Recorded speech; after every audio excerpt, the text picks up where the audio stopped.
Bienvenue à tous et à toutes pour ce talk. Avant de démarrer, j'ai juste mis un imprimé-écran de ma discussion avec ChatGPT. Et je lui ai demandé s'il savait, s'il pouvait s'échapper du cadre, donc de son cadre. Il m'a fait une réponse de 3 pages, très sexy comme d'habitude. J'ai choisi de vous mettre que le dernier paragraphe, son petit résumé. Pour ceux qui me connaissent bien, et même très bien, vous savez que j'aime les réponses courtes du type « oui »,« non »,« je ne sais pas ». Donc je lui ai demandé, il m'a dit que oui, il savait, et que finalement, il pouvait même apprécier cela. Why not? Et aujourd'hui, je vous propose un talk qui s'intitule « S'échapper du cadre pour en apprécier un autre ». Tout d'abord, merci aux sponsors, mais aussi aux organisateurs, organisatrices pour ces 2 journées de folie et de m'avoir donné l'opportunité de monter sur scène. Pour ceux qui ne me connaissaient pas, donc, je m'appelle Amina Bourguiba, je suis coach agile à l'échelle, principalement dans des transformations à l'échelle, conférencière, cofondatrice des événements Boost Your Inspiration. Et depuis une petite année, auteur, j'ai sorti et publié mon premier livre de développement personnel qui s'intitule « Apprivoiser l'incertitude, faites-en une compétence ». Et je vous propose d'y aller. Pour commencer, on va faire un petit exercice. Est-ce que vous connaissez le fameux « Dessine-moi un mouton » ? J'entends rien. Super. Je ne vous vois pas, donc il faut que je vous entende. Ok. Eh bien, on ne va pas faire ça. Donc, ce que je vous propose, c'est qu'on va faire un autre exercice qui va demander un peu d'effort physique. J'espère que ça ira. Ça se passera en 2 phases. Vous allez choisir l'une de vos mains. Gauche, droite, peu importe. On choisit. Vous allez prendre votre index. C'est celui-ci, pour ceux qui ne savent pas. On va commencer par un petit échauffement. En haut, en bas, en haut, en bas. Droite, gauche, petit cercle, dans l'autre sens. C'est bon? Vous êtes bien échauffé? Je ne veux pas d'accident.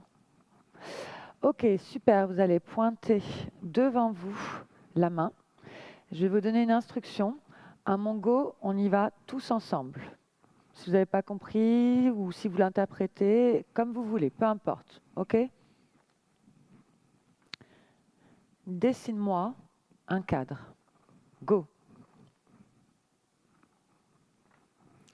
Merci. Vous pouvez reposer votre main. Combien d'entre vous ont choisi de dessiner un cadre en utilisant une forme géométrique carré ou rectangle? Levez la main.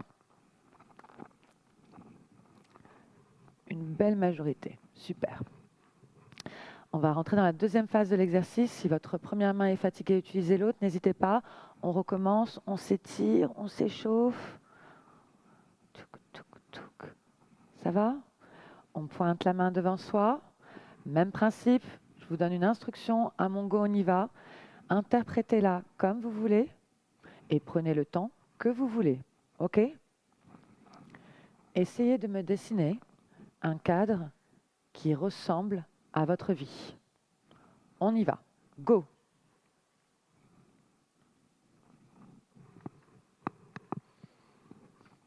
Prenez votre temps. Je vois que c'est plus long pour certains.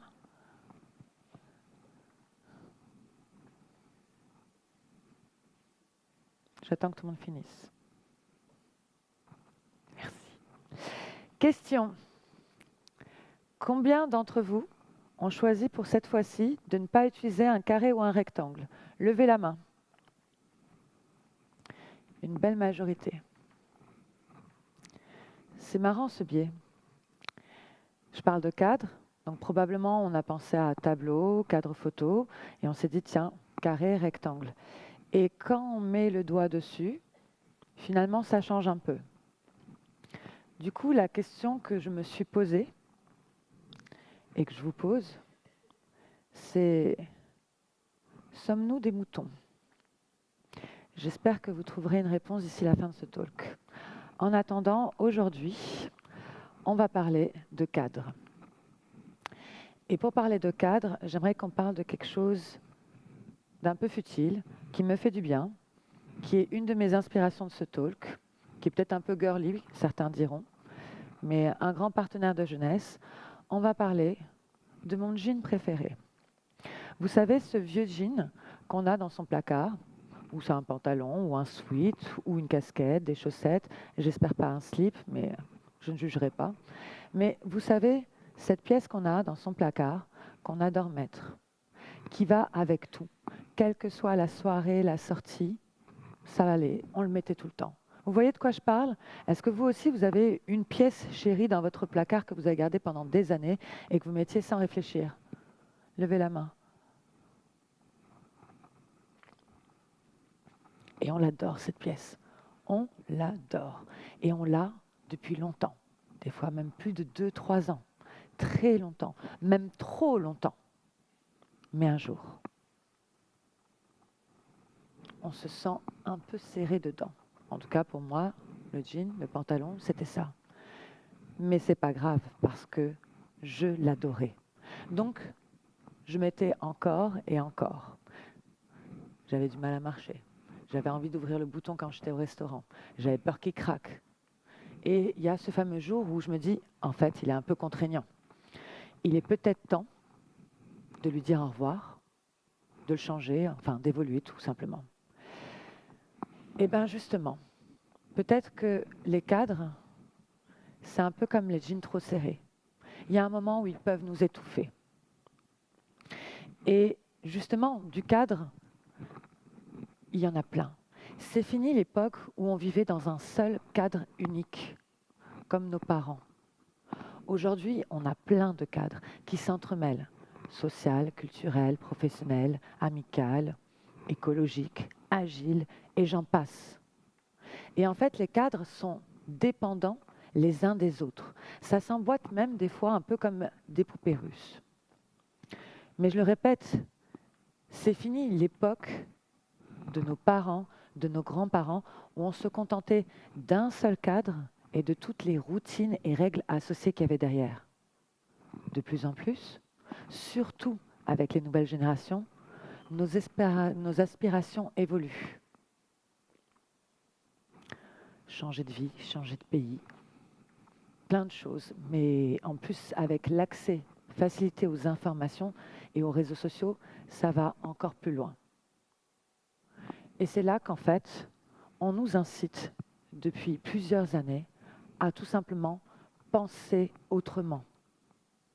C'est ce qu'on appelle le fameux Think Act Out of the Box.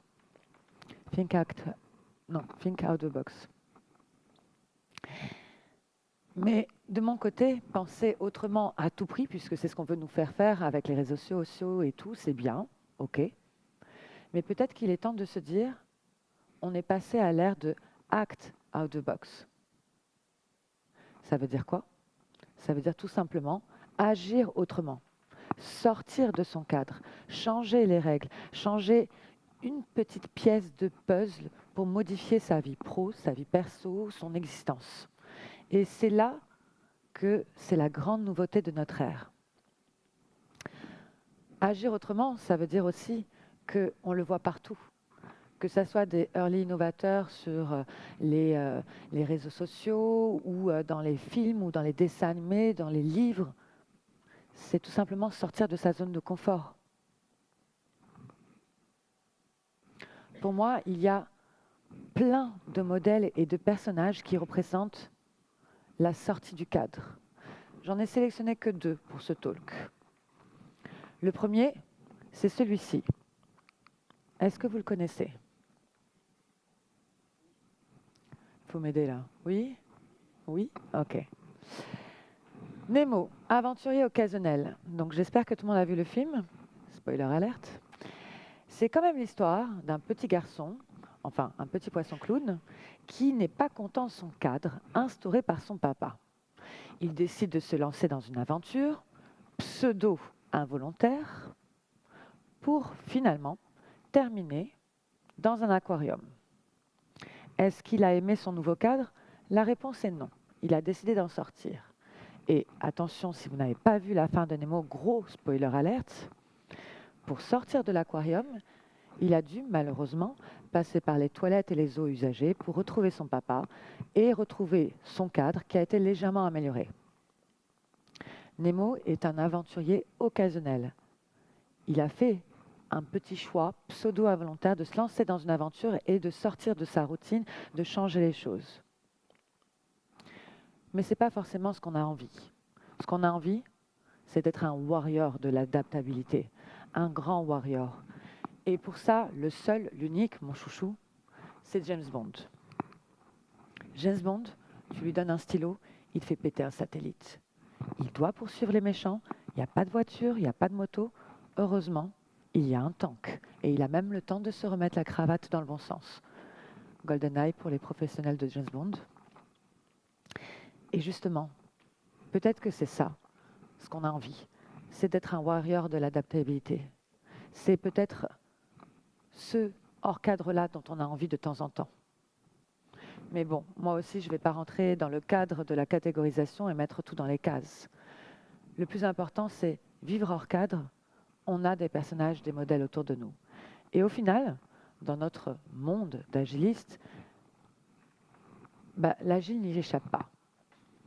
Je rappelle que l'agile, à la base, c'est quand même, il y a plus d'une vingtaine d'années, quelques gars qui se sont réunis dans un chalet autour d'une bonne bouteille de vin, voire plus, et qui se sont dit, on en a marre de la gestion de projet classique, il faut que ça change.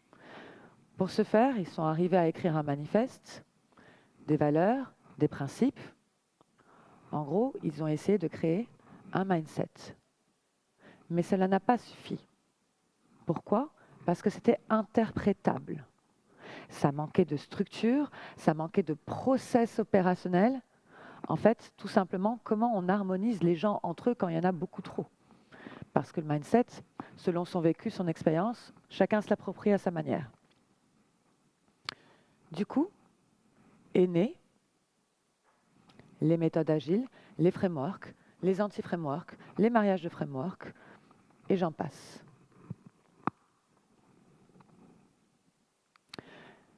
Et malheureusement, le cadre, aujourd'hui, dans notre ère moderne, ça peut être ressenti un peu comme de la frustration, comme une prison, comme une cage. Alors qu'au départ, c'est censé être rassurant, permettre de se situer, permettre de juste d'échanger avec les autres. Mais depuis une vingtaine d'années, depuis le think out the box, ça a une connotation un peu négative. Au départ, je le rappelle, c'était tout simplement quelque chose qui nous offrait des normes, des règles un peu invisibles et qui permettait simplement d'échanger avec les personnes autour de soi. Peu à peu, c'est devenu quelque chose où on se dit, tiens, depuis que j'ai une vue facile et rapide sur la vie des autres, que j'ai l'impression que l'herbe elle est plus verte ailleurs, que tout d'un coup j'ai envie de dire non à la conformité. Non, je n'ai pas envie de rentrer dans un engrenage. C'est tout d'un coup visualiser des limites, des contraintes et de se dire j'ai envie de faire bouger les lignes. Et c'est ce moment-là où certaines personnes se disent tiens, j'ai décidé de bouger. Je ne veux plus être un mouton, je n'ai pas envie d'être une fourmi. Je pense qu'il y a quelque chose à faire, j'ai une envie d'évolution, de changement, où il y a quelque chose qui me gêne et je suis capable de changer les choses. C'est la soif de liberté, c'est l'envie de différenciation. Et du coup, le cadre, si on devait lui donner une définition, ce serait les normes structurelles, les limites invisibles qui impactent notre perspective, notre vision, pour pouvoir toucher à notre capacité d'évolution ou à innover ou tout simplement à changer. Et c'est le pourquoi de ce talk. Le pourquoi de ce talk, c'est que trop souvent, dans les transformations dans lesquelles j'arrive, dans les équipes, dans les squads dans lesquelles j'arrive, j'ai toujours ce sentiment de c'est comme ça, pas trop le choix. On ne peut pas bouger, c'est le cadre. Tout le monde l'applique, je ne vais pas bouger les lignes par moi-même. C'est pour ça que j'ai repris cette image aussi du chat, où il y a écrit « Tu peux faire tout ce que tu veux, mais si toutefois ça reste dans le cadre de ce que je veux bien que tu fasses. » Donc en fait, on est allé à un point tellement plus loin qu'on a rajouté la dictature de la validation et de la permission au cadre.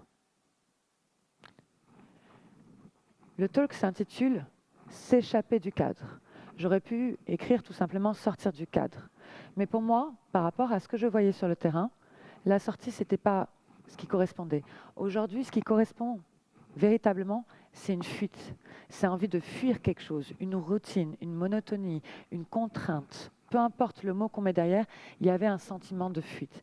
C'est pour ça que je parle de s'échapper du cadre. Et ce que je vous propose, c'est de voir comment s'échapper d'un ou de plusieurs cadres et quelle satisfaction y trouver derrière.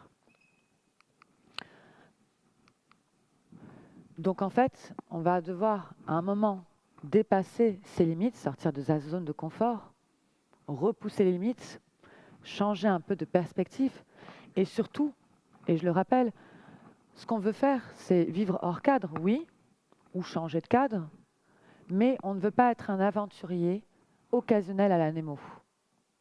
Nous, ce qu'on veut, c'est d'aller plus loin. Même si on a peur du changement, on veut rêver plus haut, plus fort, on veut rêver James Bond.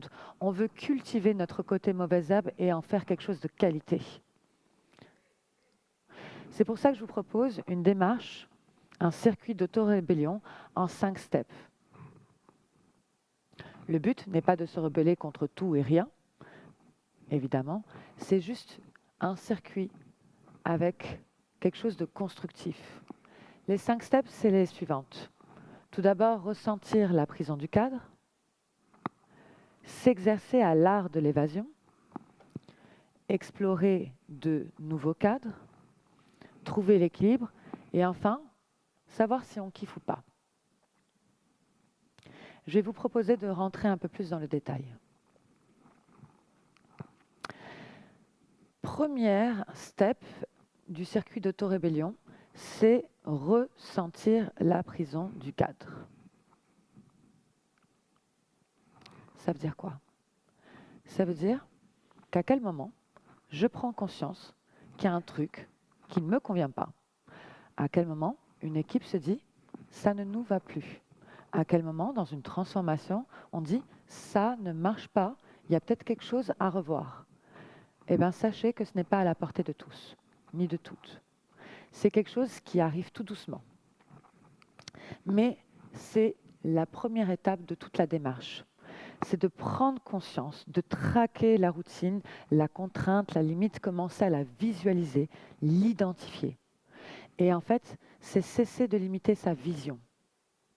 Si on arrive à faire ça, c'est qu'on s'est donné la permission de « tiens, on va se donner la permission de réfléchir à un changement ».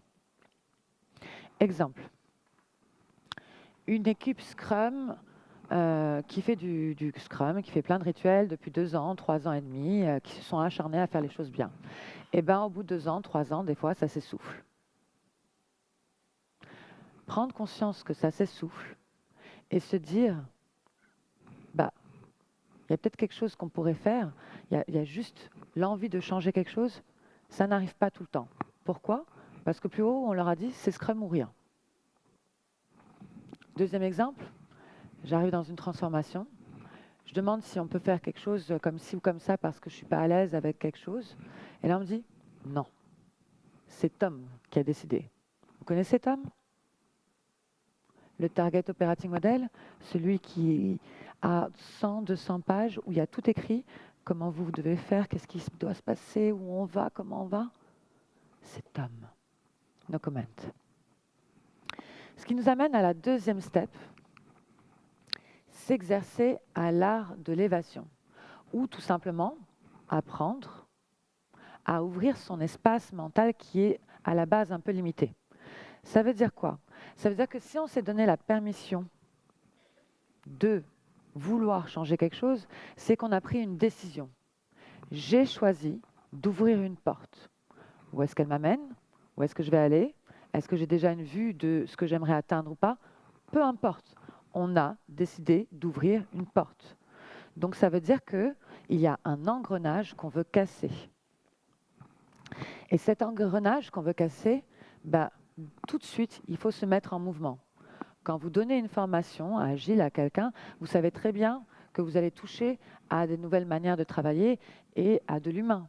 Si dès le lendemain, il ne part pas avec une petite action à se mettre en place, vous savez très bien que ce n'est pas sûr que ça va se mettre en place naturellement, volontairement, très rapidement. Eh bien, c'est la même chose. Il faut se mettre en mouvement tout de suite. Et pour se mettre en mouvement, la première chose à faire, c'est tout simplement utiliser l'intelligence collective, échanger et partager. Varier les interlocuteurs.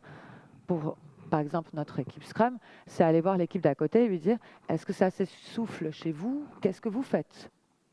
C'est discuter même en dehors de son équipe pour savoir ce qui se passe. C'est en parler avec des leaders, c'est en parler avec d'autres personnes, peu importe. C'est s'ouvrir. Et juste en parler, ça va faire naître des petites idées, des petites actions simples, du pas à pas, et ça donne envie de se lancer dans des mini-expérimentations. Toutes petites, toutes simples. Peut-être plusieurs en parallèle, peu importe. Mais c'est là que vous commencez à agir autrement, à sortir du cadre et de la règle qu'on vous a proposée. Plus on partage, plus la vision va s'élargir, la perspective va s'élargir et il y a des choses qui deviennent possibles. Ça nous permet d'aller directement à la troisième étape du circuit d'auto-rébellion, explorer de nouveaux cadres. C'est vraiment cette étape où on va commencer à réfléchir, à développer des potentiels. Ça veut dire quoi? Ça veut dire simplement que, tiens, j'ai déjà lancé des mini-expérimentations, mais là, il va falloir choisir une orientation. Donc là, c'est la phase où on se défie, où on innove. Et on va commencer à élargir ces options. Certains diront, ça nous a amené à du safe. Je ne répondrai pas. Mais élargir ces options, c'est un peu comme on a vu tout à l'heure dans la keynote. Au départ, on était en bas de la montagne, ça nous paraissait grand. Mais en fait, rien que prendre conscience, se donner la permission, se mettre en mouvement, discuter, vous avez déjà un peu grimpé la montagne. Et du coup, ça ne paraît plus aussi haut qu'avant. Et ça vous permet de vous dire, tiens, je vais commencer à mixer et paralléliser quelques idées. Ça donne, par exemple, des SpotiSafe. Est-ce que c'est bien? Est-ce que c'est pas bien? À vous de mesurer les bénéfices par rapport à l'audience, par rapport à la population et voir si ça marche ou pas. Mais en fait, ce que vous êtes en train de faire, c'est tout simplement construire demain. Et construire demain, ce hors cadre, cette sortie du cadre, cette fuite de votre cadre, c'est en fait la construction d'un nouveau cadre. Donc là, vous allez me dire, oh là là, qu'est-ce qu'elle a dit? Elle m'a perdu. Bah oui, en fait, quand on veut sortir d'un cadre, quand on veut casser une routine, une monotonie, un engrenage, peu importe l'orientation, les expérimentations que vous faites, vous êtes en train de vous construire un nouveau cadre. Pourquoi? Tout simplement, et c'est cette étape 4 qui va nous le faire comprendre, parce que vous êtes sorti d'une routine pour en créer une autre.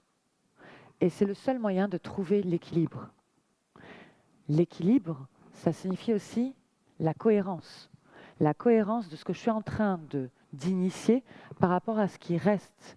Parce que le but n'était peut-être pas de tout changer d'un coup et de changer de vie du jour au lendemain, changer de pays, changer de famille, changer d'amis, changer de professionnel, changer de nom, j'en sais rien.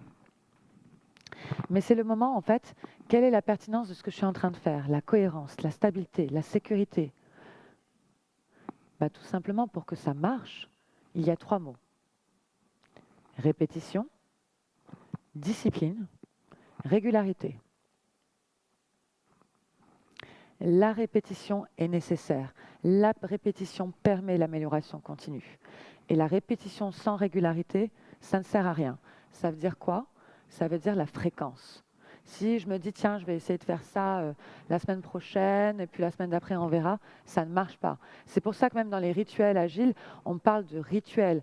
Même heure, même endroit, même personne, même salle. Et la discipline, c'est « Oh, j'ai pas envie aujourd'hui, je le ferai pas ». Non, tu le fais. Tu te donnes le moyen de le faire. Parce que c'est le seul moyen de créer des routines, les améliorer et de voir si ça marche. Et le véritable enjeu derrière, surtout quand vous êtes dans une transformation, c'est l'ancrage. Parce qu'en fait, l'ancrage, on a besoin de le stabiliser, le sécuriser, se l'approprier, mais surtout le personnaliser. C'est ce qui nous permet d'arriver à la dernière étape de ce circuit d'autorébellion, la step 5. Est-ce qu'on kiffe ou est-ce qu'on ne kiffe pas? Est-ce que je suis content? Est-ce que je suis satisfait? Est-ce que nous, en tant qu'équipe ou en tant que population en pleine transfo agile ou autre, on apprécie ou pas? C'est simple. Il n'y a que 2 options. La première, c'est oui, j'apprécie. Et j'apprécie tellement que ça m'a donné envie de créer d'autres choses, ça m'a fait réfléchir sur d'autres limites, ou ce cadre-là, je suis déjà en train de le faire évoluer pour que ça marche avec d'autres cadres. Peu importe, c'est le moment où on parle d'ouverture au changement. Parce qu'on est en amélioration continue et parce que, ça y est, on a travaillé notre flexibilité, notre adaptabilité. Donc, c'est quelque chose finalement qui se fait naturellement. Et puis, il y a ceux qui se disent « Bon, je ne suis pas arrivé là où je voulais exactement. Est-ce que ce sont des aventuriers occasionnels ou pas? Je ne saurais pas répondre. Mais est-ce qu'ils ont loupé leur démarche? Non, ils n'ont pas loupé de leur démarche parce qu'il faut apprendre de l'expérience qu'ils ont vécue. Est-ce que dès le départ, ils avaient identifié la bonne contrainte? Est-ce qu'ils avaient visé quelque chose de petit, assez simple, à essayer de changer, qui allait changer plein d'autres choses derrière et apporter la bonne satisfaction? Je ne sais pas. Mais c'est peut-être le moment de se reposer les questions, reprendre conscience, réidentifier la monotonie, l'engrenage qui nous embêtait pour se remettre en mouvement. Ce n'est pas le moment de s'arrêter, de réfléchir tout simplement. Il faut toujours se remettre en mouvement derrière. Donc au final, chercher du hors cadre, est-ce que c'est toujours vivre dans un cadre? Oui ou non? Petit oui? Pour moi, c'est ma conviction. Oui. Parce que si vous arrivez dans une boîte qui a décidé de faire, je ne sais pas moi, du safe, qui l'ont bien implémenté, qui ont mis le budget depuis 3-4 ans dessus, et un jour ils se réveillent et disent « ça ne marche pas, j'aime pas, c'est trop frustrant », est-ce qu'ils se disent « bon, on arrête tout et on verra » et on laisse tout ça comme ça? Moi, j'ai jamais vu ça. Personnellement, j'ai jamais vu ça. En général, il y a toujours, si on l'arrête, on propose autre chose. Et c'est ça ce qui est important, c'est de partager en collectif pour se rassurer. Et est-ce que chercher du hors cadre, c'est toujours du cadre? Pour moi, c'est oui. Mais la réalité, c'est que on connaît plein de gens autour de nous qui vivent hors cadre. On ne les connaît pas forcément intimement, mais on nous en parle tout le temps. Exemple, à la télévision, les peuples indigènes ou de Nouvelle-Papouasie ou de je ne sais où qui vivent encore d'une autre manière. Pour nous, occidentaux, on se dit « oh là là, ils vivent hors cadre, ils vivent en dehors de notre ère moderne et du temps ».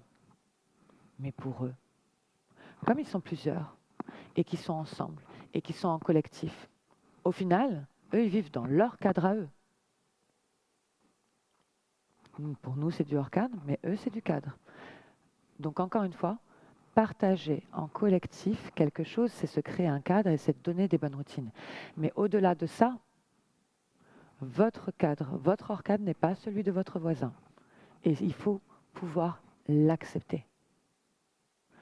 Mais quoi que nous fassions, même si on a des envies d'aventure à la James Bond, on a besoin d'un minimum de cadre, parce que le cadre, c'est rassurant. C'est ce qui permet d'échanger avec les autres. Alors, que retenir? Aujourd'hui, le message, c'était Il est temps d'agir autrement. On nous incite à agir autrement tout le temps, que ce soit dans les réseaux sociaux, que ce soit dans les podcasts, que ce soit dans les bouquins, dans les modèles, les personnages de films ou autres. Et agir autrement, ça passe par la prise de conscience de comment je vais agir autrement, sur quoi je vais agir autrement. Ça passe par tout simplement refuser de se sentir étouffé dans une règle, dans une norme, dans un cadre, ou dans son pantalon, tout simplement. Commencer à développer son côté mauvaise herbe et en faire quelque chose de qualité, parce que le but, c'est pas de se rebeller contre tout et de tout lâcher et de se mettre complètement la vie en l'air, c'est d'avoir une démarche constructive qui peut apporter une satisfaction derrière. Donc c'est vraiment se créer sa propre démarche d'auto-rébellion et de la mettre dans une boucle d'amélioration continue pour demain assumer comme un pro son hors cadre.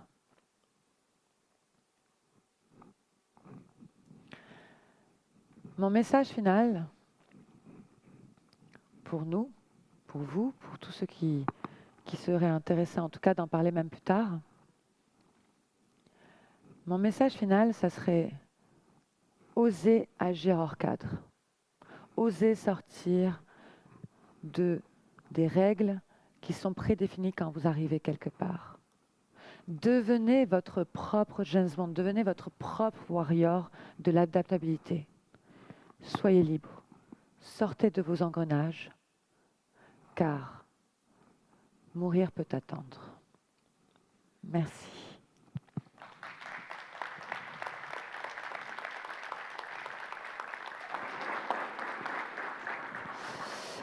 Avant de passer aux éventuelles questions, je vous ai mis les petites lectures qui m'ont beaucoup aidé, ou ouvrages. Il y a des ouvrages qui ne sont pas forcément des ouvrages d'agilistes, comme Ta deuxième vie commence quand tu comprendras que tu n'en as qu'une. Mais il y a pas mal de choses intéressantes dedans et je vous invite à le lire. Je vous ai mis une info très très utile aussi, si vous embêtez. Et les feedbacks sont toujours les bienvenus. Oraux, écrits, c'est toujours bénéfique pour s'améliorer.